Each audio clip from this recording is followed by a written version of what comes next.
టర్కీకి మనకి ఏమైనా శత్రుత్వం ఉందా? చైనాకి మనకి ఏమైనా శత్రుత్వం ఉందా? పాకిస్తాన్‌కి మనకి ఏమైనా శత్రుత్వం ఉందా? పాకిస్తాన్‌కి మనకుంది. టర్కీకి మనకి లేదు. చైనాకి మనకి లేదు. చైనా అది పెట్టుకుంది మనతో శత్రుత్వం. మనం చైనాతో పెట్టుకోలేదు. మనం పాకిస్తాన్‌తో పెట్టుకోలేదు. ఇరాన్‌తో మనం పెట్టుకోలేదు. మన బోర్డర్‌లు కూడా కాదు ఇరాను, టర్కీ.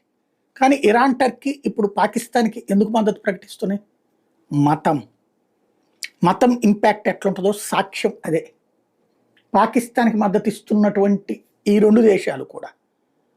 ఒకటి పాకిస్తాన్ సున్నీ మత దేశం, ఇరాన్ షియా మత దేశం. ఇక్కడ మతం ప్రాతిపదికన ఇద్దరు కలిసిపోయారు. బంగ్లాదేశ్ ఏర్పడిందే షియా ముస్లింల అంతానికి వ్యతిరేకంగా. కానీ ఆ బంగ్లాదేశ్ కూడా పాకిస్తాన్‌కే సహకరిస్తుంది. విడిగా ఉన్నప్పుడేమో వీళ్ళు ఒకళ్ళనొకళ్ళు చంపుకుంటారు. ఆ మధ్యన షియాల మీద పెద్ద ఎత్తున దాడులు చేసి చంపారు పాకిస్తాన్. సున్నీల మీద దాడి చేసి చంపారు